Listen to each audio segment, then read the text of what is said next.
yo me enojo porque hay gente desafortunadamente que hace mala práctica de la psicología y da diagnósticos o cosas cuando no es experto, ¿no? Y te llega a ti y dices, ¿por qué la gente hace esto, no? Mejor que Claro. pregunten a alguien, ¿no?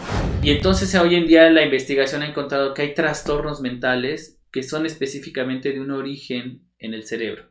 Ajá.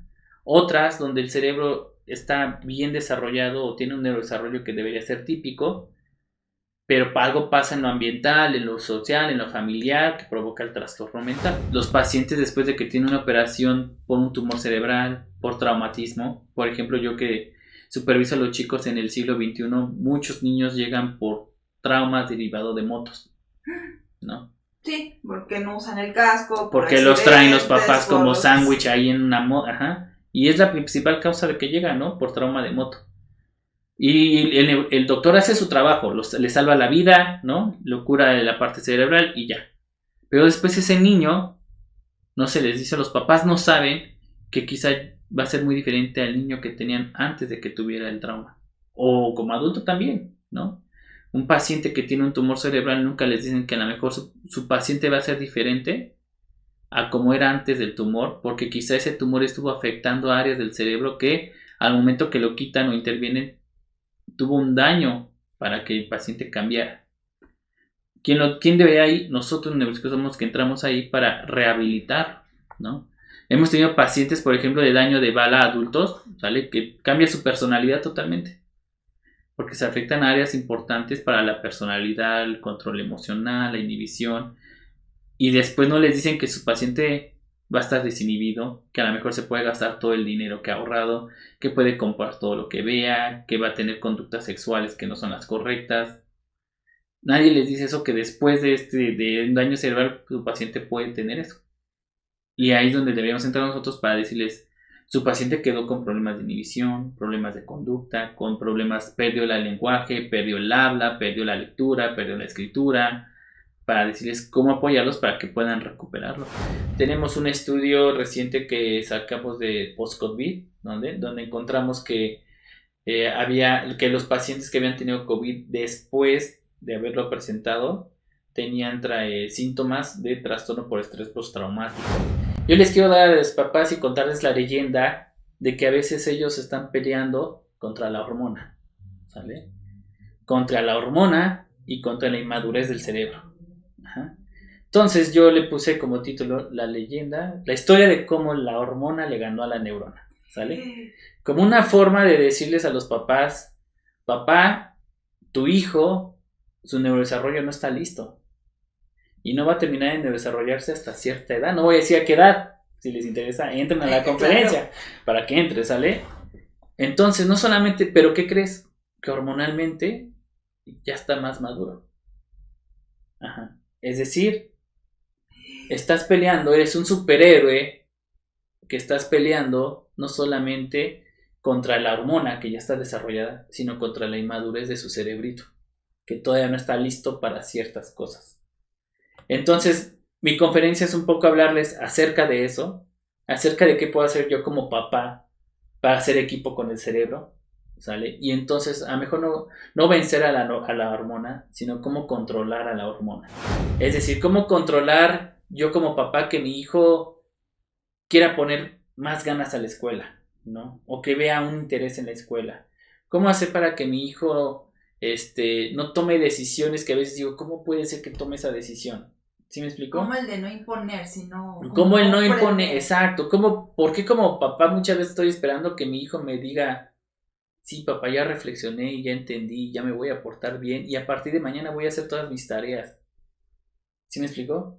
Como papás muchas veces estamos esperando... Estamos hablando de una utopía, porque a veces queremos que nuestros... Así es, que nuestros hijos lleguen y digan, papá, ya voy a hacer el puro 10 en la escuela, ¿no? Digo, qué padre, si tienen hijos así... Sí, qué bueno, ¿no? No lo digo que sea malo, pero pongámoselos en la media. La mayoría de los niños o de los adolescentes son rebeldes. No van a hacer eso, ¿sí me explico? Y van en contra de lo que te dice el papá. Van a ir en contra y van a ir... Yo prefiero jugar Roblox que hacer mi tarea de inglés. Yo prefiero estar viendo YouTube. Quiero ser youtuber, ¿para qué? Porque si puedo ser youtuber y ganar luego dinero, entonces ¿para qué voy a estudiar? Entonces, la historia de cómo la hormona le ganó a la neurona es que los papás sepan eso. Y cómo y darles estrategia y que aprendan a ellos es una conferencia donde yo espero sensibilizarlos, ¿sale? A que ellos recuerden que alguna vez en ellos también venció la hormona antes que la neurona.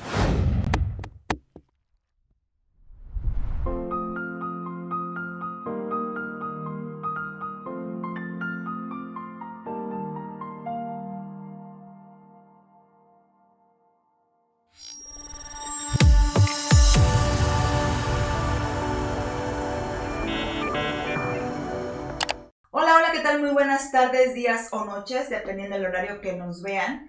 El día de hoy estoy de verdad de manteles largos, como por ahí se diría. Estoy con un personaje, de verdad, dentro del grupo de Izcalti, el cual, si no han visto qué es esto, Izcalti y demás, los invito a que vayan a ir a los videos para que chequen un poquito más sobre esto. Y la verdad es que me siento muy afortunada porque cada vez que descubro quiénes son parte de esta institución, me alegra y me emociona muchísimo. Estoy con el doctor, a ver, déjenme, espérenme tantito, porque sus títulos son largos y largos y largos. Estoy con el doctor Carlos Alberto Serrano Juárez. Él, bueno, a ver, es psicólogo. Ajá. Es neuropsicólogo, que ahorita les vamos a explicar, espérenme. Es, neuropsicólogo clínico, perdón. Doctor en el área de las neurociencias de la conducta. Ajá. ¿Ok? Docente y conferencista. ¿Y los fines de semana? Doy consultas, hago investigación también. ¿Y no preparas, no sé, globos o es por ahí? No, eso, no me sale, no puedo inflarlos como los payasos, me cuesta mucho trabajo, no tengo pulmones. No, muy bien, muy bien. La verdad es que me da muchísimo gusto. Wow, o sea, cuántos títulos. Y nada más hice un pequeño resumen, de verdad, porque él, bueno, está largo el currículum. Doctor, muchas gracias de verdad. Al contrario, a ti, Said, por la invitación. Espacio. Y antes de que empecemos ahí a involucrar más cuestiones, nos gustaría que nos platicaras un poquito del doctor Carlos. Un poquito del doctor Carlos. ¿Cómo qué es? Como persona, como docente, como miembro de Izcalti. Ahorita primero como persona y luego como docente y ya después nos vamos como hilo de media con toda la parte Izcalti. Como persona, pues estoy en mis 35 otoños, primaveras, veranos. Soy papá de una pequeña de 8 años. Estoy casado ya desde vamos para 11 años. Ajá. Te ves súper chiquito. Sí, estoy casado de hace 11 años con mi esposa, cual adoro mucho. Me gusta estar con mi familia, adoro estar con mi familia, me encanta pasar tiempo con mi familia. Tengo muchas cosas que hacer, ¿no? Desafortunadamente, afortunadamente, no puedo decir afortunadamente, tengo muchas cosas que hacer, pero desafortunadamente porque quisiera estar a veces más tiempo con mi familia también. Claro. Es una realidad. Pero bueno, trato de los fines de semana aprovecharlos al máximo con ellas, y lo entienden muy bien. Estoy rodeado de puras mujeres, ahora sí que vivo con mi esposa, mi hija y mi perrita, entonces ahora sí que soy el único, así es, ¿no? O sea, pero ahora sí que las que mandan son ellas. Hijo de dos padres muy profesionistas, muy humanos, contador público y docente del Politécnico, hijo mayor de 3 hijos, ¿qué más? Prácticamente siempre quise estudiar en la UNAM, vivir en la UNAM, trabajar para la UNAM. Es uno de mis sueños hoy estar trabajando en la UNAM, ser parte de la plantilla docente, encontrar un trabajo. Siempre quise ser psicólogo. Creo que siempre... Bueno, en un momento primero quería ser doctor, estudiar medicina. Okay. Pero después, como en la adolescencia, vi que eran muchos años de estudio y me salió al revés porque estudié más. A final de cuentas, siendo... con el doctorado y el posgrado, pues terminé estudiando casi igual o más que un médico, entonces... Pero después hubo un cambio ahí en mí, por una situación con un primo y me llamó la psicología y siempre me gustaba, mi papá me ponía mucho películas de suspenso, de thrillers psicológicos y desde ahí me empezó a gustar y me empezó a encantar. Durante un tiempo quise ser músico, vivir la vida de rockero, salir en una band con mis amigos y tocar así en lugares. No se pudo. Y bueno, terminé yendo a la FES Iztacal en psicología, que también recuerdo mucho cuando entré, pues muchos decían, no, ¿cómo no te vas a ir a CU? ¿Por qué no CU? Mucha gente CU, ¿no? Y yo dije, no, yo quiero irme a Iztacala. Ay, qué padre. Creo que fue la mejor decisión de mi vida haber llegado a Iztacala. Entonces, Ya me imagino las porras del otro lado acá. Ajá, y ¿cómo que Iztacala? ¿No? ¿Y dónde está Iztacala? Y no sé, y yo dije, no. Ay, no, pues. Y dije, yo me voy a Iztacala. Yo dije, quiero estar en Iztacala.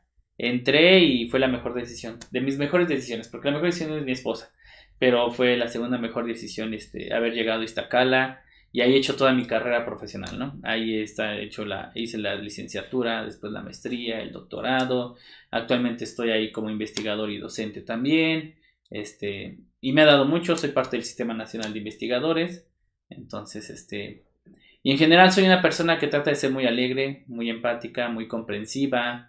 Trato de siempre mantener los pies en la tierra. Soy muy estructurado, ¿no? En mis cosas, ¿no? A lo mejor mi esposa dice que en la casa no tanto, ¿verdad? Pero en mis cosas trato como siempre tener un plan, organizarme. Mi papá una vez me dijo, mientras es joven, hay tiempo para todos, hay que saber organizarse. Palabras que te dan los padres que no sabes cómo te van a afectar o bendecir, ¿verdad? Pero bueno, hoy siempre trato como de hacer muchas cosas y organizarme para tratar de cumplir con todas, ¿no? No, pues los papás siempre son sabios. Así es. Aunque a veces no nos agrade tanto, pero son sabios. Son sabios, uno no se da cuenta de joven. Bueno, hoy que ahora sí que, como bien dice, ay, en estos tiempos en que mi papá... Sí, que me dijo eso, dije, ¿cuánta razón ahora lo tenía mi mamá? Así es, ¿no? No lo ves hasta que a lo mejor eres papá, ¿no? Hoy que soy papá. Y que pasan los años. No, porque deseamos grandes. Ah, claro. Así es, no, somos los más jóvenes de Izcalti. Oye, dentro de la psicología, ¿por qué siempre quisiste estudiar psicología? ¿Qué es lo que te apasionaba? Te repito, me encantaba una de las cosas que más compartí con mi papá. Mi papá trabajaba mucho, obviamente. Ahora lo entiendo, ¿no? Digo, tener un hijo pues requiere sus cuidados y requiere, hay que decirlo, ¿no? Su costo monetario, la realidad. Y tener 3 hijos, yo creo que no era, no sé, ¿no? Entonces ahora entiendo por qué trabajaban tanto. Lo comprendo mejor. Y los fines de semana lo que pasaba mucho con mi papá era ver películas, ¿no? Me ponía mucho. ¿Eres cinéfilo? Soy cinéfilo, aunque me encanta la película, pero no soy cinéfilo como esos que te manejan los directores y todo esto. En un momento quise, pero no. Pero disfrutaba mucho ese tiempo con mis papás de ver películas. Entonces, y por lo general veníamos películas. Yo me acuerdo que las que más me encantaban. Tengo una así que hace poco la volví a ver y que se llama Seven, ¿no? Con ¿cómo se llama? Brad Pitt, ¿no? Que es de las mejores actuaciones que tiene. Y la recuerdo muy bien, que era de un asesino serial y cómo lo interpretaban y el análisis que hacían y por qué. Y de ahí veía mucho este tipo de cine con mi papá. Y a mí me empezó a interesar mucho la cuestión de la conducta humana. Okay. De por qué la gente se enamora, por qué la gente hace esto, qué pasa con esto, por qué nos deprimimos, por qué estoy triste, por qué, no sé, todo esto. De hecho, en un momento, creo que a muchos en la psicología nos llaman en una primera fase lo criminal, ¿no? A mí me fascina la parte criminal, pero la realidad es que a mí me da miedo aquí en México ser parte de ese ámbito, ¿no? Y escuchando con algunos colegas especialistas y me dicen que es un carácter muy difícil, muy complicado, que yo no lo tengo, la verdad, ¿no? Yo creo que sí debe de tener capa sobre capa sobre capa. Exacto, y piel de hierro. Exacto, y todo eso, y porque me dicen, no, si tienes que aguantar que de repente, oye, ponle esto, no, ponle aquello, y la verdad no, digo, otras cosas que hicieron mis papás que me hicieron muy honesto y muy leal y a mis principios, entonces no podría yo decir voy a poner algo que no es, porque, ¿sí me explicó? Sí, claro. Y obviamente pues dije no, para allá no voy, ¿no?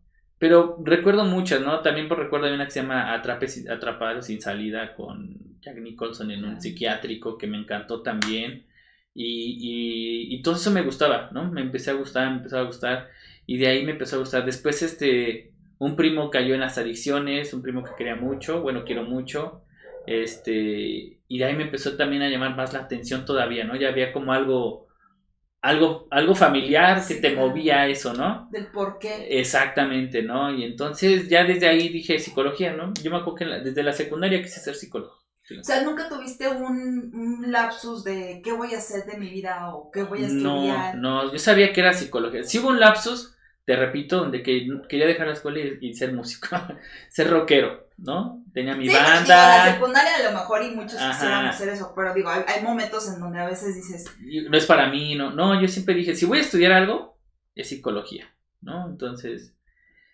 si no voy a ser músico, va a ser psicología, ¿no? Claro. Esa era, o sea, no tenía como otra cosa, ¿no? Siempre fue como muy, eso es lo que constante. me gusta y es lo que quiero, ¿no? Y ayudé a mi papá en un tiempo, pues en su despacho, ¿no? Me llevaba cuando salía de vacaciones y ahí me di cuenta que no me gusta el trabajo de oficina. Ajá. Me di cuenta que no era para mí trabajar en una oficina. Me aburro mucho, ¿sale? Durante la carrera tuve prácticas como en psicólogo laboral, organizacional y fue la semana más larga de mi vida. Y lo digo, ¿no? Hay gente que vive y le encanta y es muy respetable. A mí, no, o sea, no me... No es para ti. No es para mí, exacto. No me sentía a gusto, ¿no? Me aburría mucho, o sea, me sentía muy cansado haciendo eso. Entonces dije, Claro. estar en una oficina no va a ser para mí, ¿no? Y siempre quise psicología clínica. Dije, la clínica, yo quiero ser clínico. Y si te has respuestas. Ahora sí que sí has tenido las respuestas a algunos porqués. Sí he tenido las respuestas a algunos porqués Digo, yo sé que en la vida siempre vamos a tener porqués, ¿verdad? Así porque es. Imposible Sí, saberlo todo. Sí, no, es muy... No. Yo lo puedo decir, yo tengo a mis alumnos y me preguntan y digo, no, ya pues hay cosas que yo no sé, ¿no? Por mucho que tengan doctorado y esto, Sí, claro. no lo sé todo, Creo ¿no? que Y hay que buscarlo, investigarlo. Mi hija me pregunta y ahora entiendo, ¿no? Pues para los hijos somos como mi papá lo sabe todo. Y yo, no, hija, pues yo tampoco sé todo. Vamos a buscarlo y ya lo leemos, ¿no? Porque hay cosas que no sé. ¿Para qué te digo cosas que... ¿Para qué te voy a mentir y decir algo que no es, ¿no? Aparte Mejor lo sería muy buscamos. arrogante, ¿no? Así es. Entonces, no, las cosas que no sé, yo siempre trato de decir, no, pues hay que preguntarle a un experto, ¿no? Porque a mí, en mi área, no me gustaría... Preguntarle a un experto. O sea, Google ayuda, pero es mejor preguntarle a un experto. Exacto, ¿no? Y tener la gente, ¿no? O sea, hay gente que a mí luego... A menos yo me enojo porque hay gente, desafortunadamente, que hace mala práctica de la psicología y da diagnósticos o cosas cuando no es experto, ¿no? Y te llega a ti y dices, ¿por qué la gente hace esto, no? Mejor que Claro. pregunten a alguien, ¿no? Y lo mismo pasa, ¿no? Yo ahora que digo, esta es mi área de expertise, esto es lo que yo sé, no voy a estar ahí medicando, no voy a estar dando, hablando de dientes, aunque mi esposa sea dentista, no voy a estar, no, ahora que te tenemos aquí, yo fui muy feliz porque le digo, pues yo no sé de redes, Mike, yo hago ahí, ¿no? Porque, entonces, qué bueno que hay que preguntarle al que sabe, ¿no? Entonces, en ese sentido, sí he respondido algunas cosas, otras hay que seguirlas, pero estoy muy feliz ahorita con lo que hago, me encanta lo que hago, estoy satisfecho, sé que hay más y bueno, en general, pero siempre quise ser psicólogo, siempre fue psicología clínica, ¿no? Ni organizacional. Cuando salí, mi papá pues tenía contactos con empresas porque su despacho lo hacía, ¿no? Contaduría de empresas. Me dijo, oye, hay una empresa donde estamos buscando psicólogo. Y dije, no, papá, perdóname, pero no, me voy a aburrir, no quiero, ¿no? Pero ahí dije, no, pero no quiero, sí, ¿no? Claro, o sea. Desafortunadamente, fíjate que sí, y es un consejo para los que están estudiando, te venden la idea de que cuando salgas vas a ganar mucho, ¿no? Y yo sí creí esa idea, ¿no? Yo sí creí que saliendo, titulándome, me iba a ir muy bien, ¿no? Yo les voy a decir, a menos a mí, ¿no? Fue estar constante, duro, y sí terminas ganando bien de la clínica, pero no es así luego, ¿no? Lleva su proceso, lleva su tiempo, lleva a especializarte, lleva a estar talacheando, entonces es mucho de paciencia, ¿no? Porque a mí me decían, es que la psicología clínica no es igual que la organizacional, no hay tanto campo laboral, ¿no? Sí es cierto en algún momento, ¿no? Y eso es algo que me gusta de Discalti, ¿no? Cuando tú sales y quieres insertarte en la clínica, no hay muchas clínicas o empresas que te contraten, como a lo mejor si en la organizacional, no sé si me explico. Claro. ¿No? Yo empecé trabajando en un DIF, que siempre voy a estar agradecido de que me hayan abierto las puertas así, en eso, ¿no? En el DIF, como psicólogo clínico, que era lo que yo quería. Y empecé en el DIF a dar consultas. Para eso siempre traté como especializarme. Ya estaba tomando diplomados de especialidad en psicología clínica. Porque yo creo que para dar tienes que saber, porque estás trabajando con personas. Es algo ético y depende mucho de ti, lo que trabajes con la persona. Entonces ya me preparaba, pero bueno, me tocó el DIF de Cristina Pacheco, que está por San Juanico. y muy rudo, muy fuerte, muy fuerte, muy rudo, muy fuerte, pero eso a mí me hizo darme cuenta que tenía que especializarme todavía más, ¿no? Fue cuando empecé a buscar la maestría en neuropsicología clínica. Ahora sí que antes de que te adelantes, Uh-huh. para las personas que no saben, y me gustaría muchísimo que lo empezáramos como a desglosar, ¿cuál es la diferencia entre un psicólogo clínico y un psicólogo organizacional? Perfecto, muy buena pregunta. La psicología tiene varias áreas, ¿no? Estudiamos el comportamiento humano, pero tenemos varias áreas donde podemos especializarnos. Está la organizacional, está la clínica, hoy en día ya, por ejemplo, están adicciones, psicoterapia, está ambiental, está la psicología social, que abordan de diferentes formas el estudio de la conducta. Okay. La psicología de las organizaciones estudia el comportamiento y la cuestión laboral, ¿no? Cómo identificar la mejor persona para este puesto, por ejemplo, ¿no? Uh-huh. Cómo saber que esta persona me va a rendir para este puesto que yo quiero o que la empresa quiere. Cómo puedo hacer para que las personas que están en mi organización puedan rendir mejor o no tengan problemas de salud mental. Todo eso hace el psicólogo organizacional. Están los educativos, que también faltaron, ¿verdad? Que también hoy en día deben ser muy importantes y estar especializados, ¿no? Y la psicología clínica, nosotros trabajamos directamente la salud mental para mejorar después de un trastorno mental, o ayudar a la persona después de un trastorno mental, como puede ser depresión, ansiedad, separación, otros, ¿no? Los trastornos mentales son muy grandes, sí, entonces claro. Nosotros trabajamos directamente para tratar de que el paciente pueda reinsertarse en su vida y ser funcional en su vida en general, social, en general. ¿Sí me explico? Sí, claro. Entonces, eso hace psicólogo clínico. El educativo busca apoyar en la parte educativa a cómo en la escuela el niño puede ayudar a tener un mejor rendimiento académico, estar más tranquilo socialmente, etcétera. Implementar estrategias curriculares para que pueda rendir mejor. ¿Quién sí tiene que hacer los libros bien y no? Exactamente, cómo se deben dar, etcétera. Entonces, por ejemplo, psicólogo, tenemos el social, que estudia en cuestión de social, fenómenos sociales, cómo impactan en la conducta de las personas, por ejemplo. Entonces tenemos diferentes áreas ahí, ¿no? Entonces yo de ahí me fui a la parte clínica y siempre dije, quiero dar consulta, quiero tener pacientes, quiero de esa forma como ayudar, ¿no? Y ahí quiero estar, ¿no? Yo quiero ser psicólogo clínico, ¿no? Por ejemplo, ahorita que mencionaste, y yo que estamos un poco desglosando, ya que mencionaste la clínica, la organizacional, el neuropsicólogo, o sea, quiero entender que es un poquito más, ahora sí que viéndolo de la parte de los porqués, el que te puede descifrar por qué pasas ciertas cuestiones o patologías. Fíjate que está muy padre. La neuropsicología en México es muy, muy, muy, muy reciente, de hecho, ¿vale? La primera maestría se abrió hace aproximadamente en la década a finales de los 90, principios de los 2000, aquí en México, o sea, no tiene nada, ¿no? Realmente, ¿no?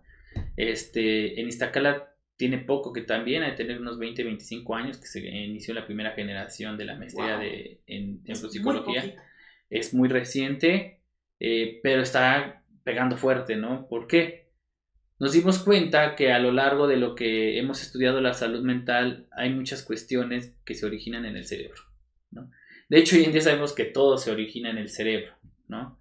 Las emociones, la atención, la memoria, sí, exacto, claro. todo se origina en el cerebro. Lo que pasa es que, y entonces hoy en día la investigación ha encontrado que hay trastornos mentales que son específicamente de un origen en el cerebro. Ajá. Otras donde el cerebro está bien desarrollado o tiene un neurodesarrollo que debería ser típico, pero algo pasa en lo ambiental, en lo social, en lo familiar que provoca el trastorno mental, por ejemplo, ¿no? Entonces, la neuropsicología nace, fíjate bien, aquí llega alrededor de los finales de los 90, pero nace alrededor a principios de la Segunda Guerra Mundial. ¿Por qué? Porque ahí ya tenemos un neuropsicólogo que ya sepa de la neuropsicología moderna, que es Luria, que le tocó en un hospital recibir a todos los pacientes heridos de bala. Entonces empezó a estudiarlos, qué podían hacer y qué no podían hacer de acuerdo a qué parte de su cerebro estaba afectado. Y eso dio como la parte para la neuropsicología moderna, ¿no? Entonces empezaron a ver que el lóbulo frontal, esta parte del cerebro, se encarga del razonamiento, de la inhibición, de la toma de decisiones, que los temporales se encargan de la memoria y el aprendizaje, es decir, empezaron a identificar que cosas del cerebro se asociaban con problemas después si había un daño cerebral. Y la neuropsicología DASIO se define como el estudio de la relación entre el cerebro, la conducta, la cognición y la emoción, tanto en cerebros sanos como dañados en humanos, ¿no? Eso es lo que estudiamos en neuropsicología, ¿no? Cómo una conducta está relacionada con el cerebro en personas. Y entonces empezó a haber más estudios, empezaron a ver personas, por ejemplo, hay dos casos muy recientes que son importantes para el estudio de neuropsicología. Uno es de un paciente que se llama HM, que tuvieron que quitarle los dos lóbulos temporales de aquí. Y HM no podía aprender cosas nuevas. Entonces, una neuropsicóloga que se llamaba Milner, Brenda Milner, empezó a estudiarlo, empezó a ver qué sí podía hacer, qué no podía hacer. Se dio cuenta que no podía aprender cosas nuevas de manera consciente, digamos, pero ella lo ponía a hacer siempre una estrella, ¿no? Y aunque la paciente siempre decía, no recuerdo haber hecho esa tarea, conforme pasaban los días, su ejecución mejoraba. Y entonces dijo, hay áreas del cerebro que se encargan de una cosa y otras que se encargan de otra cosa, ¿no? Y entonces la neuropsicología primero parece ser empieza a ser como parte de los hospitales en Europa, ¿no? Los pacientes que llegan con un daño cerebral, después de que despiertan, se les evalúa, se ve con qué alteraciones quedan, como una forma, primero, de saber cómo hay la relación. Hoy en día ya se hace intervención, es decir, cómo puedo ayudarle yo al paciente que perdió la lectura después de un golpe cerebral a que la vuelva a recuperar, o como un paciente que perdió el habla después de que tuvo un accidente cerebral pueda volver a recuperar la capacidad de comunicarse o de hablar.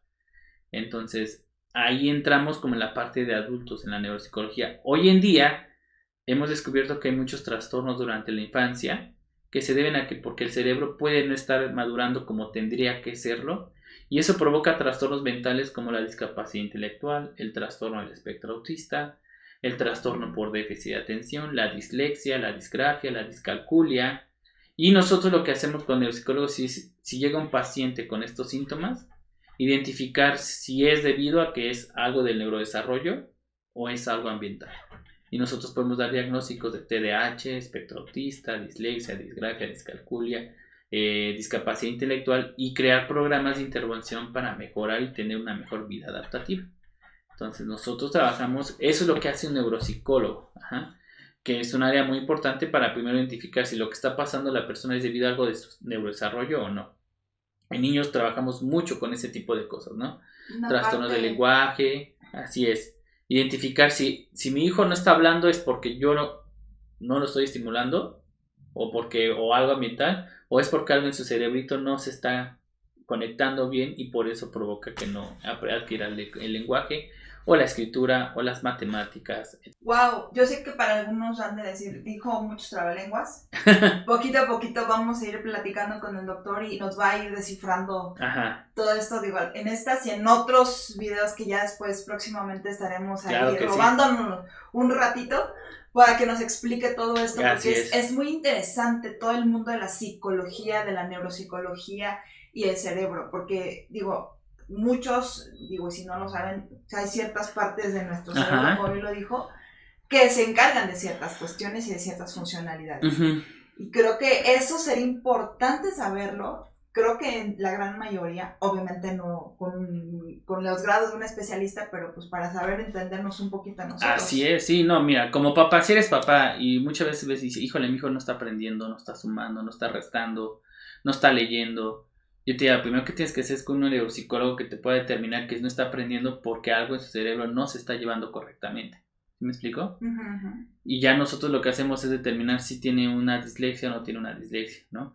Hoy en día, y pasa mucho incluso, ya hoy en día la residencia se ha abierto, ahí también voy a hablar un poquito de la residencia porque se ha hecho mucho trabajo para poder entrar en los hospitales y que como residente puedas estudiar directamente con los hospitales, tener la oportunidad de ver a los pacientes y darles un beneficio a final de cuentas, ¿no? Hoy ningún hospital público cuenta con el departamento de neuropsicología aquí en México, salvo el INE, el Instituto Nacional de Neurología y Neurocirugía, ¿sale? Pero ningún hospital del seguro tiene como tal un departamento de neuropsicología. Entonces, los pacientes después de que tienen una operación por un tumor cerebral, por traumatismo, por ejemplo, yo que superviso a los chicos en el siglo XXI, muchos niños llegan por traumas derivados de motos, ¿no? Sí, porque no usan el casco, porque los traen los papás como sándwich ahí en una moto, ajá, y es la principal causa de que llegan, ¿no? Por trauma de moto. Y el doctor hace su trabajo, le salva la vida, ¿no? Lo cura de la parte cerebral y ya. Pero después ese niño, no se les dice, los papás no saben que quizá va a ser muy diferente al niño que tenían antes de que tuviera el trauma. O como adulto también, ¿no? Un paciente que tiene un tumor cerebral nunca les dicen que a lo mejor su paciente va a ser diferente a como era antes del tumor, porque quizá ese tumor estuvo afectando áreas del cerebro que al momento que lo quitan o intervienen tuvo un daño para que el paciente cambiara. ¿Quién debe ahí? Nosotros neuropsicólogos somos que entramos ahí para rehabilitar, ¿no? Hemos tenido pacientes, por ejemplo, de daño de bala a adultos, ¿sale? Que cambia su personalidad totalmente, porque se afectan áreas importantes para la personalidad, el control emocional, la inhibición, y después no les dicen que su paciente va a estar desinhibido, que a lo mejor se puede gastar todo el dinero que ha ahorrado, que puede comprar todo lo que vea, que va a tener conductas sexuales que no son las correctas. Nadie les dice eso, que después de un daño cerebral su paciente puede tener eso.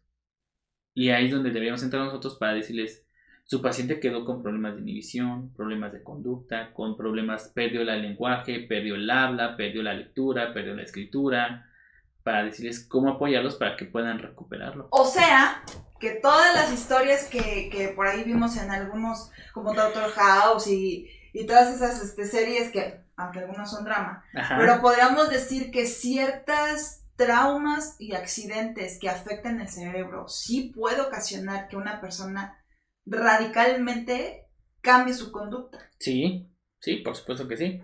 Sí, obviamente sí en la ciudad, pero sí. Sí, digo, ya sí, claro. Exageran, pero... Sí, hay personas que se quedan solos después de un daño cerebral, ¿no? Porque cambian totalmente y se separan, se divorcian, pierden todas sus cosas, porque quedan con daño cognitivo, ¿no? Dejan de trabajar porque ya no pueden hacer igual su trabajo. O sea, es importante eso, ¿no? Cualquier cosa que te provoca un daño cerebral debería ser evaluado después para apoyar al paciente y saber si quedó con algún problema cognitivo o no. A eso lo hacemos también nosotros los neuropsicólogos. Pacientes que tienen encefalitis, pacientes que tienen epilepsia, pacientes que tienen convulsiones, pacientes que tienen derrame cerebral, infarto cerebral, pacientes que han tenido un golpe en la cabeza por un accidente, fuerte, exacto, todo eso nosotros lo estudiamos para ver que realmente no sea porque eso provoca algo que no se conecte bien y provoquen ciertas conductas. Wow, o sea, a ver, me gusta muchísimo esta parte porque, digo, y para que lo entiendan de verdad del otro lado, la importancia de lo que es nuestro cuerpo, o sea, que todo, o sea, yo siempre me levanto, bueno, ahora que ya estoy consciente de ello, porque antes, digo, a veces cuando estamos jóvenes hacemos muchas tonterías, pero sí, agarro y me doy de besos porque digo, no manches, o sea, gracias por estar bien, ¿no? Por estar sano, sí. Por estar sano, porque muchas personas no lo están. Y aquí lo quiero retomar porque, por ejemplo, una persona, o sea, no es lo mismo una persona que a lo mejor ya trae, o sea, que está bien sano de niño y que tiene un trauma a una persona que tuvo un accidente o es similar. Parecido. No, es diferente y eso también tenemos que nosotros diagnosticarlo, eso también es algo que aprendemos lo que estudiamos en la residencia, ¿no? Tú puedes tener personas que tienen un daño cerebral adquirido, como tú dices, que está sano, nació sano, creció sano, su cerebro estaba sano y de repente hay una enfermedad que le provoca el daño, que puede ser una encefalitis, puede ser un traumatismo, puede ser un tumor cerebral, puede ser un infarto cerebral, un derrame cerebral, ¿sale? Y eso puede afectar justamente el cerebro y por lo tanto afectar la conducta de la persona. Pero también tenemos niños o personas que nacen debido a cuestiones genéticas, que hoy tampoco tenemos todos los genes, ¿verdad? Pero la mayor explicación es que pueden nacer con un trastorno del neurodesarrollo. Es decir, que algo en su código genético hace que el cerebro, si tendría que estar a los 5 años así, esté así. ¿Sí me explicó? Uh-huh. Más pequeñito en ciertas áreas del cerebro, o general. Y entonces a eso nosotros llamamos trastornos del neurodesarrollo, en donde el cerebrito debido a ciertas cuestiones está menor desarrollado y entonces eso provoca que tengamos niños, por ejemplo, que no puedan concentrarse, no puedan estarse quietos, que sea déficit de atención, Yo que no tengo adquieran la déficit de lectura, atención. no adquieran la escritura, no adquieran las matemáticas, que tengan trastorno del espectro autista, que es muy diferente a los que tienen, ¿sí me explico? Entonces nosotros lo que hacemos es, de lo que nos están diciendo como síntoma, que esos síntomas se pueden explicar o tienen un origen cerebral y cuál y qué no tiene un origen cerebral. Porque eso cambia totalmente la intervención y el diagnóstico. No es lo mismo que trajes con una persona que está deprimida, que tiene TDAH, a una que no tiene, a una que sí tiene TDAH. ¿Sí me explico? Wow, y saberlo identificar. Así es. No, bueno, eso es increíble. Y aquí yo creo que es un complemento, digo, tú no lo sabrás decir mejor, la parte de la cuestión de todo lo que es del lenguaje y todas estas cuestiones que también tú lo manejas, bueno, y la parte de la neurociencia, de la conducta, que también me gustaría un poquito que nos platicaras sobre eso. Ajá. ¿Cuál es la diferencia de una... Mira, las neurociencias nacen como una forma de estudiar el cerebro. Eso es una neurociencia. El estudio del cerebro. Se encargan del estudio del cerebro. Uh-huh. Pero el cerebro es tan complejo que una neurociencia no es suficiente. Entonces se divide en diferentes neurociencias para poder comprenderlo, entenderlo y estudiarlo mejor. Okay. Al cerebro nosotros lo vemos un dibujo muy bonito así, ¿no? Como comúnmente lo vemos. Pero ese cerebro se puede estudiar a nivel de cómo se está conectando, se puede estudiar a nivel de qué celulitas están en cada parte del cerebro, porque cada una tiene una función diferente. Se puede estudiar a través de la biología, porque son diferentes aquí y acá. Se puede estudiar a través de la fisiología de la electricidad, porque se conectan a través de sinapsis bioeléctricas, entonces eso genera una electricidad y saber por qué se conecta tanto aquí, por qué acá. Es decir, es muy complejo el cerebro para estudiarlo con una sola neurociencia. Entonces, por eso se llaman neurociencias, ¿no? ¿Por qué? Porque son varias ciencias que de manera diferente estudian al cerebro. Y entonces tenemos las neurociencias, por ejemplo, la neurobiología, la neuroanatomía, la neurofisiología, la neurofarmacología, ¿no? Después se dividieron para ver cómo se podían estudiar mejor. Tenemos las que se encargan de la conducta y las que no son conductuales. Todas las que son neurociencias conductuales estudian el cerebro y su impacto sobre el comportamiento. Y las neurociencias no conductuales no estudian cómo eso impacta en el comportamiento. ¿Sí me explico? Uh-huh. Entonces la neuroanatomía nada más te va a estudiar cómo está compuesto el cerebro anatómicamente, pero no eso que tiene que ver con la conducta, ¿no? Que una persona diga, ¿qué tiene que ver que el lóbulo frontal esté aquí con que a lo mejor la persona sepa controlar sus impulsos, ¿no? O no de un golpe cuando está muy enojado. Eso no lo estudia la neuroanatomía, solo te va a decir, aquí está el lóbulo frontal, es así, así, así, así, y ya. Ajá. Y las neurociencias conductuales van a estudiar cómo eso impacta sobre la conducta. Por ejemplo, la neurofarmacología, que es una ciencia no conductual, solo va a estudiar cómo interactúa el medicamento sobre el cerebro, y ya. Pero la psicofarmacología va a estudiar cómo ese medicamento va a impactar sobre la conducta. ¿Me explico? Uh-huh. ¿Sale? La neuropsicología entra dentro de las neurociencias conductuales. Ajá. Pero no es la única. ¿Sale? Entonces son varias neurociencias conductuales que hay. Ajá. Entonces nosotros en la neuropsicología estudiamos solo una neurociencia conductual. El doctorado en neurociencias está hecho para que tú puedas escoger como desde cuál neurociencia conductual tú lo vas a estudiar, ¿no? Okay. Y entonces tenemos quien se dedica, por ejemplo, a la psicofarmacología, ¿no? Y hace proyectos de investigación donde a través del uso de fármaco cómo va a impactar sobre la conducta. Ajá. O por ejemplo, la psicofisiología, ¿no? Estudian con roedores, ¿sale? Cómo una proteína impacta sobre la conducta del roedor. Y aparte después, cuando mueren o traen el cerebro, lo estudian, lo analizan y ven qué diferencias hay. Por ejemplo, entre las ratitas obesas y las que no son obesas. Para después estudiarlo en humanos. Ajá. Entonces, esas son las neurociencias de la conducta. Nos encargamos de estudiar la relación entre el cerebro y cómo impacta en la conducta. En entender o explicar qué pasa, ¿no? La neuropsicología es solo una neurociencia conductual. Nada más que se encarga del estudio específico en personas de cómo un daño cerebral puede impactar en la conducta de una persona. Bueno, no sé ustedes, pero la verdad me estoy fascinada con estas cuestiones y descubrimientos que estamos teniendo. Pónganlo aquí en los comentarios. ¿Qué opinan al respecto? ¿Qué les gustaría que le preguntemos al doctor de una vez? A ver, Ya que nos platicó un poquito de cada una de tus especialidades, y solamente es un poquito, dentro de Iscalti, ya lo comentaste un poquito antes, pero dentro de Iscalti, ¿cuál es tu función? Porque nos gustaría muchísimo que nos platicaras sobre esto. Yo con Iscalti tengo muy presente cuánto tiempo tengo aquí, ¿no? Tengo 8 años, porque el día que yo llegué aquí me enteré que iba a ser papá, así, ¿no? Entonces, o sea que tu baby tiene 8 años. Así es, okay. Ajá. Y lo recuerdo bien porque recuerdo que la vez que me presentaron aquí con el equipo, ese día yo me enteré que iba a ser papá, ¿no? Entonces prácticamente llegué a Iscalti con la bendición de mi hija, ¿no? Entonces llegué por recomendación de la coordinadora de mi programa de residencia donde yo estudié la maestría. Entré también porque una compañera de la residencia que antes estaba aquí antes que yo, hizo un posgrado en Australia. Está Clara Luz, que hoy en día la está rompiendo también allá en Europa, en Holanda me parece. Y que ahorita voy a hablar un poquito porque también una de las investigaciones que tenemos es gracias a ella, ¿no? A este vínculo que hizo. Y entonces entro aquí a Iscalti hace 8 años y entro como neuropsicólogo clínico, ¿no? Yo entré, antes teníamos una sede en Condesa. Ajá.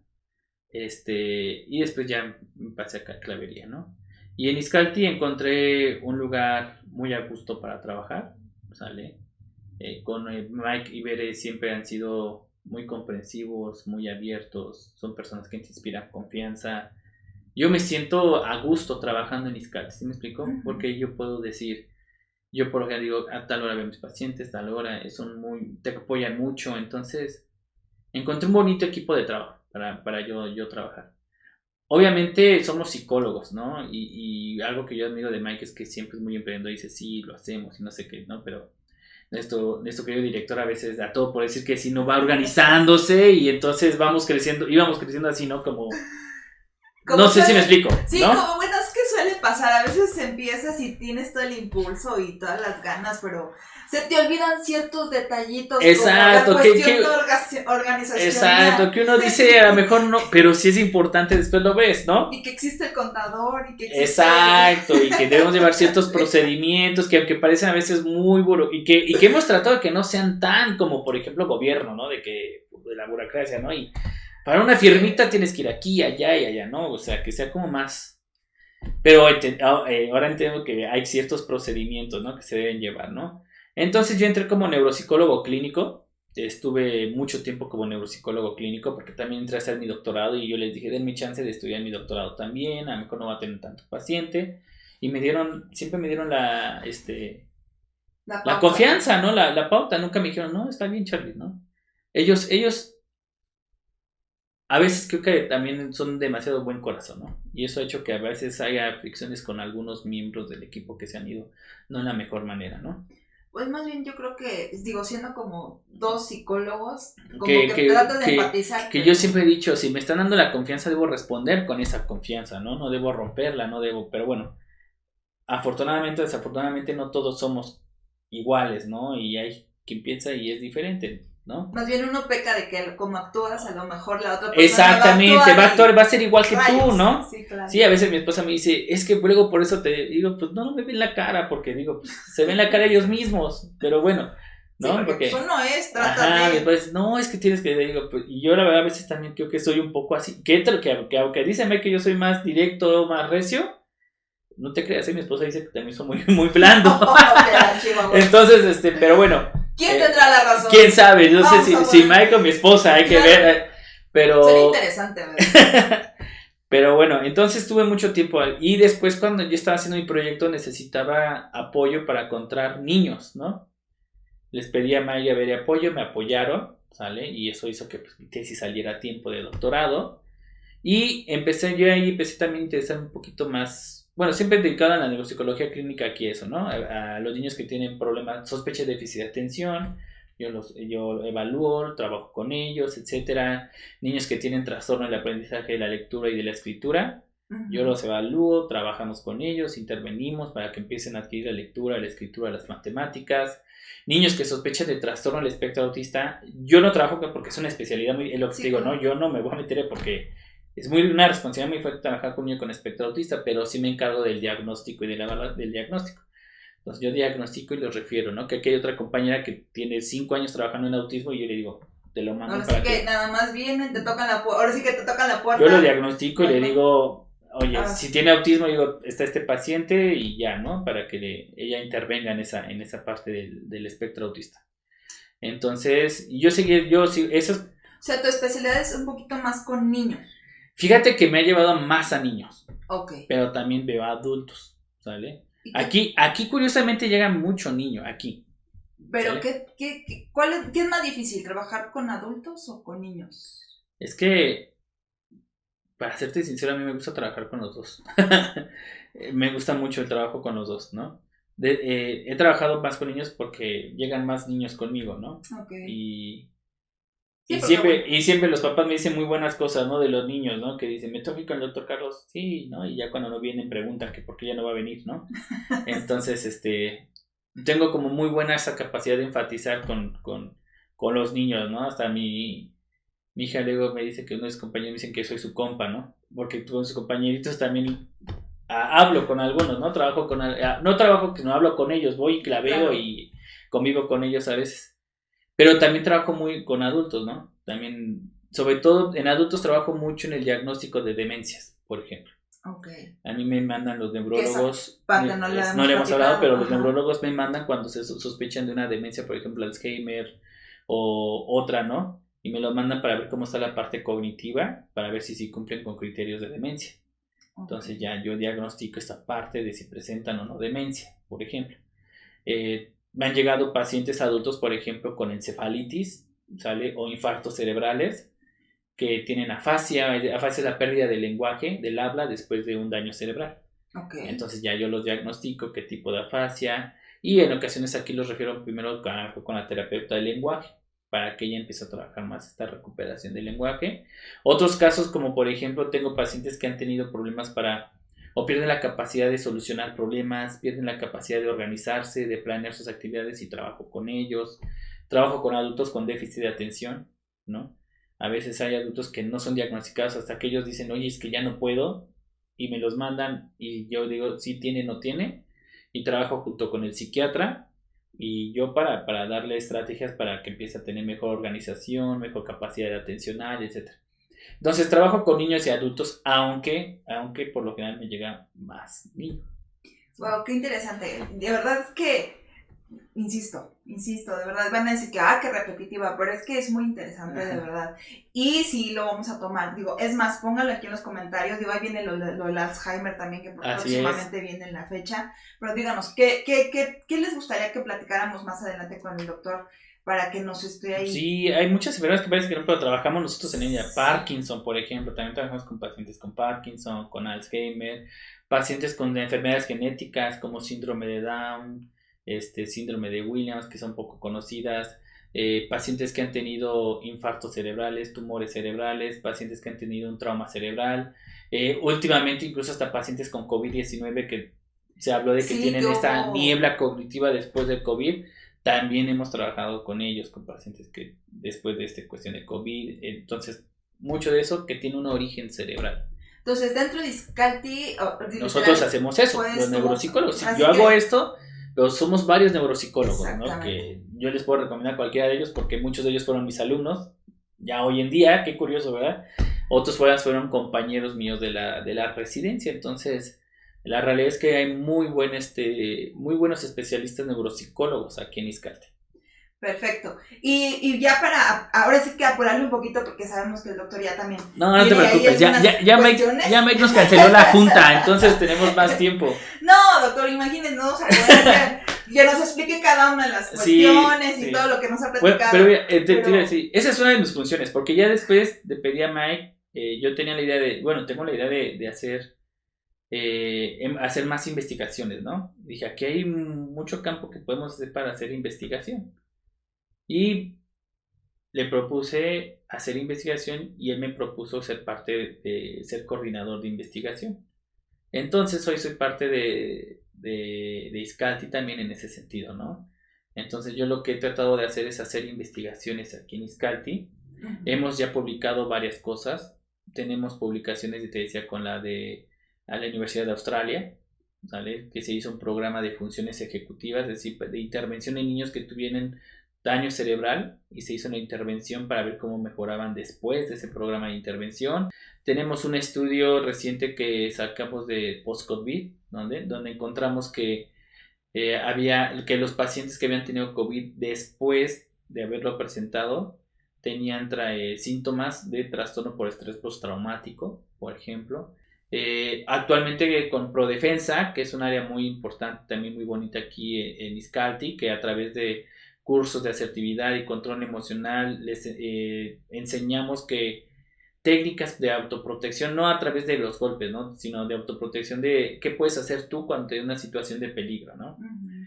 Y estamos ahorita justamente haciendo un proyecto de investigación en ellos, de ver qué tanto mejoran estos niños de 9 a 11 años después de un programa como estos, ¿no? Sobre todo niños que son muy vulnerables a presentar acoso escolar. Tenemos esa investigación ahorita también. Hemos publicado cosas de síndrome de Williams, es decir, ahí vamos haciéndonos, ¿no? Esa también es parte de mi función aquí en Izcalti. Wow, o sea, me llama la atención muchísimo cómo todas las áreas se compaginan para justamente no ser mejores personas. Así que es. Ese creo que es el objetivo de alguna de las cuestiones, digo, en cada persona, para que seamos sí, sí, la realidad es que venir a Izcalti te vas a encontrar sobre todo con personas muy buenas. Creo que algo que Mike Ibere y el equipo no se ha equivocado cuando tratan de reclutar personas que ética, social, y son muy honestas, ¿no? Y entonces siempre tratamos incluso entre el mismo equipo tratamos de apoyarnos, ¿no? Y vemos un paciente y a veces nos ha costado trabajo eso, o sea, te voy a decir la verdad, ¿no? Como psicólogos tenemos estas ganas a veces de ayudar mucho a la gente, ¿no? Pero yo voy a decir la verdad, no podemos vivir de ayudar, ¿no? Entonces, nosotros mismos entre el equipo muchas veces tuvimos que decir, yo no le cobro, pero velo tú mientras, ¿no? O yo bajo mi costo, pero velo tú. Entonces, siempre a veces tratamos de hacer eso, pero digo todo, o sea, tú lo ves, ¿no? Todo sube, todo, y hay veces que por más que nosotros queramos es muy complicado, ¿no? Pero lo que quiero ver es entender es que es un equipo muy humano. O sea, en Izcalti es un equipo muy humano, muy servicial. Mike siempre enfatiza mucho esos valores, ¿no? Servir, honestidad, confianza, y lo ha llevado al equipo, y eso pasa muchas veces, ¿no? Entonces, y además creo que es importante, digo, yo y las personas que están del otro lado, a veces uno, aunque quisiera siempre dar a la gente, a lo mejor y no lo valora. Así es. Como realmente debería. Uh-huh. Entonces, a veces, y créanme que el doctor Miguel Ángel, bueno, le digo doctor, el maestro Miguel Ángel, porque también ya es como, es que entre doctores ustedes me perdonan, pero el maestro Miguel Ángel también, o sea, nos estuvo platicando sobre todas las labores que ustedes manejan y cómo de alguna manera pueden ustedes apoyar dentro de Izcalti, porque también hay maneras, hay formas. Está, por ejemplo, Izcalti Ayuda. Izcalti Ayuda. Que de esa manera también pueden acercarse, tocar la puerta a las personas que tengan algún problema, porque créanme Ajá. que todos, en algún momento de nuestra vida es importante y necesario tener a un psicólogo un psicólogo. Pero también vayan con gente especializada, ¿no? Eso es importante. Me encantaría que, fíjense, ese sería muy buen tema en algún momento más adelante. ¿Cómo saber, cómo definir quién es un buen psicólogo? Sí, quién sí está especializado, sí, porque de verdad yo en mi área me llegan a veces cosas que dicen son neuropsicólogos. Los busco en la SEP y no tienen cédula de neuropsicólogos. Y es tu mente. Ajá. No, y me das trabajando. Sí, exacto, con un paciente. Yo digo que ¿cómo puedes tener? Si yo fuera con un doctor y me dijera que es neurólogo y no tiene una cédula de neurólogo y me receta, y digo, ¿cómo voy a aparte me cobra a veces más que un especialista? Sí. Entonces, Izcalti ha tratado de cuidar mucho eso, ¿no? O sea, somos los que damos consulta en la parte clínica, todos tenemos la especialidad o la maestría. Y tenemos Izcalti Ayuda, que son chicos que están terminando, que Mike los va supervisando en la práctica, pero dan psicoeducación también. Es un poco menor costo, pero no menos importante por eso, pero no es como una práctica clínica como tal, ¿no? Sí, pero digo, es una puerta, es como ahora sí que abres la puerta Sí, a saber un poco más, a descubrir a de la qué es lo que clínica. te pasa. A mí me hubiera gustado tener un lugar así, ¿no? Que me dijeran, aquí puedes venir y aprender clínica, ¿no? Digo, para los chicos Maravillado, de que psicología. que están terminando, maravilloso, ¿no? Pues yo quiero, porque a veces tu servicio social ¿qué es tu servicio social a veces, no? No es a veces ni siquiera lo que tú estás estudiando, No. desafortunadamente. No, hay muchos lugares, ¿no? Sí, no. Aquí terminas siendo a lo mejor el de ve y trae. Aquí los chicos terminan ayudándonos, digo, los de servicio social, dando psicoeducación, les damos cursos gratis. Yo por ejemplo, que dentro de mi área está darles un curso sin ningún costo de neuropsicología a las chicas de Scal Te Ayuda, que se los acabo de dar. Me ayudan con investigación donde ellos aprenden también a aplicar pruebas, por ejemplo. Ahorita estamos estandarizando un instrumento en escuelas que esperemos pronto pues salga aquí en México, pero van ellas y lo aplican, ¿no? Y aparte tienen la capacitación gratis con la gente de España, con la gente, es decir, tienen este apoyo, ¿no? Entonces está padrísimo. Creo que Scal Te Ayuda fue un muy buen acepto de Gina Cuyas, que hoy en día es especialista también. Ella fue quien creó este programa junto con Mike y ha tenido muy buen bueno, Gina fue de Scal Te Ayuda, fue la primerita y hoy ya es especialista, ¿no? Wow. O sea, vimos cómo fue fue escalando. Exacto, fue creciendo, ¿no? Y tenemos otras, ¿no? Está Kenia, que también entró como Scal Te Ayuda y hoy ya es especialista. Tenemos otras que esa es parte, ¿no? Crecieron, ¿no? Se fueron, pero crecieron aquí y ya están haciendo sus cosas, ¿no? Que eso es lo que dice Mike, ¿no? Mike dice, Viscalti es crecer, y si crecer implica que para crecer vas a tener que dejarnos adelante, ¿no? Entonces, ese programa Scal Te Ayuda, ahí está, ya ha funcionado y ya ha dado... Ya al rato va a haber en otras clínicas o estas personas están con cierta metodología, es que porque algo se te queda, ¿no? Donde tú vas, algo se te queda, bueno o malo se te queda, ¿no? Yo te puedo decir, de todos los trabajos que he estado, algo se me ha quedado. Claro, para los chicos de psicología que de verdad les interese esto, aquí abajito en la descripción, digo, dependiendo de donde nos vean, abajito aquí o arribita, vamos a poner los datos de Iscalti, las redes sociales, los teléfonos para que en dado caso ustedes chequen, vean e investiguen. Y la gente que en dado caso necesite apoyo o quiera acercarse también por alguna, ahora sí que alguna ayuda, pues ahí también está ese apartado, ¿vale? Entonces, a ver, ya hablamos un poquito de cosas, de lo que haces en Iscalti, ahora sí que... ¿Quién soy? De quién eres, para las personas que te empiecen a conocer. ¿Cómo llegué aquí? Empiecen a familiarizar.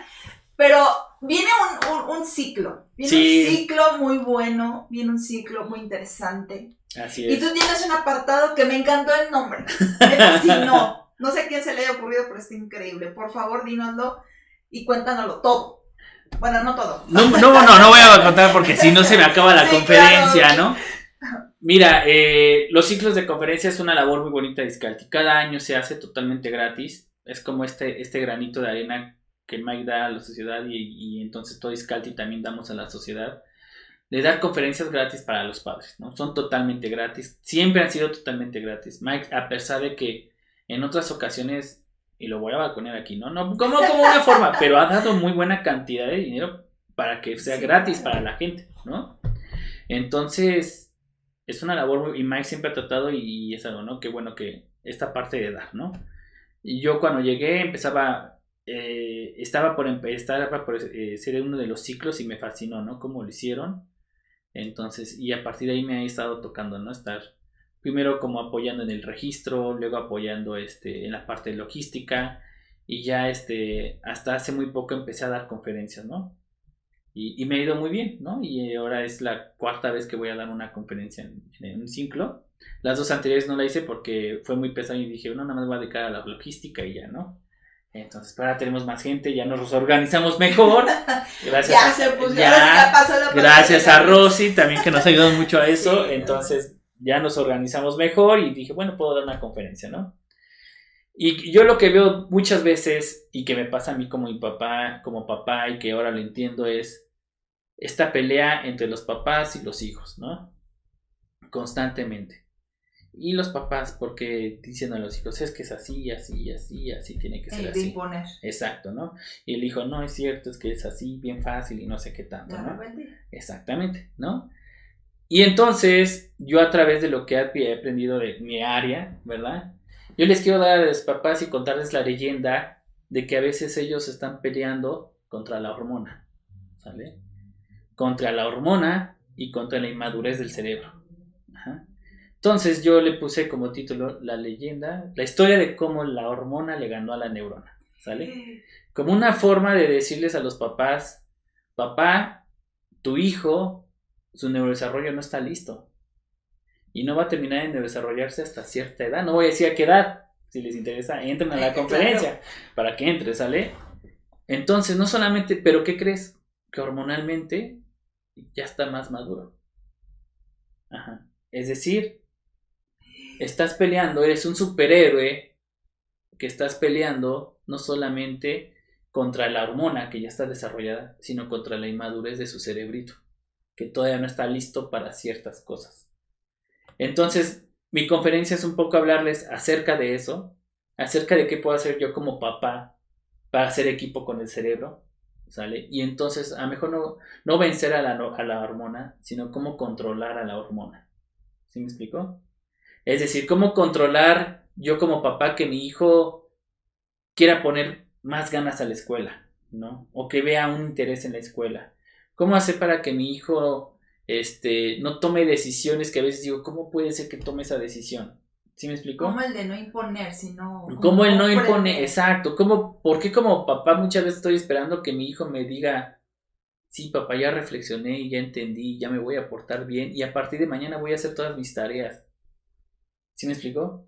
Como papás muchas veces estamos esperando... Estamos hablando de una utopía, porque a veces queremos que nuestros... Así es, que nuestros hijos lleguen y digan, papá, ya voy a hacer el puro 10 en la escuela, ¿no? Digo, qué padre, si tienen hijos así... Sí, qué bueno, ¿no? No lo digo que sea malo, pero pongámoselos en la media, la mayoría de los niños o de los adolescentes... Son rebeldes. No van a hacer eso, ¿sí me explico? Y van en contra de lo que te dice el papá. Van a ir en contra y van a ir... Yo prefiero jugar Roblox que hacer mi tarea de inglés. Yo prefiero estar viendo YouTube. Quiero ser youtuber, ¿para qué? Porque si puedo ser youtuber y ganar luego dinero, entonces ¿para qué voy a estudiar? ¿Sí me explico? No. Entonces, la historia de cómo la hormona le ganó a la neurona es que los papás sepan eso. Y cómo y darles estrategia y que aprendan a ellos es una conferencia donde yo espero sensibilizarlos, ¿sale? A que ellos recuerden que alguna vez en ellos también venció la hormona antes que la neurona. Entonces un poco habla de la madurez, de la madurez hormonal, de la madurez cerebral, de qué edad mi hijo va a lograr ciertas cosas y entonces por qué yo estoy esperando que haga algo que todavía su cerebrito no logra. ¿Sí me explico? Qué difícil, porque también digo, nosotros, yo no tengo la fortuna de ser papá, ni de ser mamá, pero yo creo que también ha de ser bien difícil porque tú también estás en procesos hormonales también de cambio, entonces... Así es. Entre que tú estás en cambios y tu hijo también, entonces... Está en cambios, así es. Es una lucha constante de decisiones. Así es, mucho de decisiones y es de decir, yo a veces le digo a los papás, les decimos a los hijos, es que tú no sabes hacer eso, ¿no? Digo, híjole, como hijo, ¿cómo? Y a veces como yo les digo a los papás, ¿y qué sientes cuando tu esposo te dice eso? O tu esposa te dice eso, ¿no?